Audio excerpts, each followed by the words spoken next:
बातमीचे प्रायोजक आहेत PG resort Nandurbar.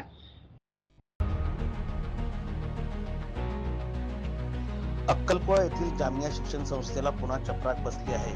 स्थानिक आदिवासींकडून बेकायदेशीर पद्धतीने जमीन हस्तांतर प्रकरण चर्चेत आले आहे।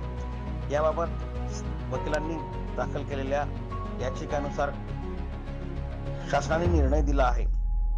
त्यामुळे आता जामिया शिक्षण संस्थेला मूळ मालकांना जमिनी परत करण्याचे आदेश पारित करण्यात आले आहेत। यापूर्वी विदेशी नागरिकांचा रहिवास, ईडीची तपासणी तसेच विविध कारणांनी चर्चेत असलेल्या जामिया शिक्षण संस्थेला पुन्हा चपराक बसली आहे। नंदुरबार जिल्ह्यासह राज्याचे लक्ष लागलेल्या जामिया शिक्षण संस्थेवर पुढे काय कारवाई होते याकडे सर्वांचे लक्ष लागले आहे। नंदुरबार न्यूज लाईक करा, सबस्क्राईब करा आणि शेअर करा। धन्यवाद।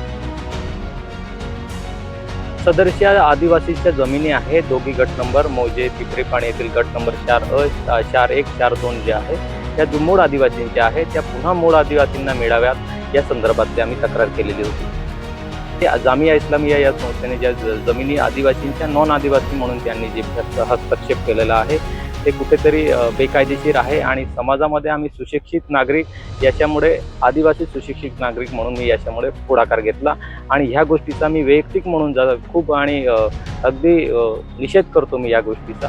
या आदिवासींच्या जमिनी अशा बेकायदेशीर लोकांनी बळकावल्या या संदर्भात बिलकुल मिळणार आहे।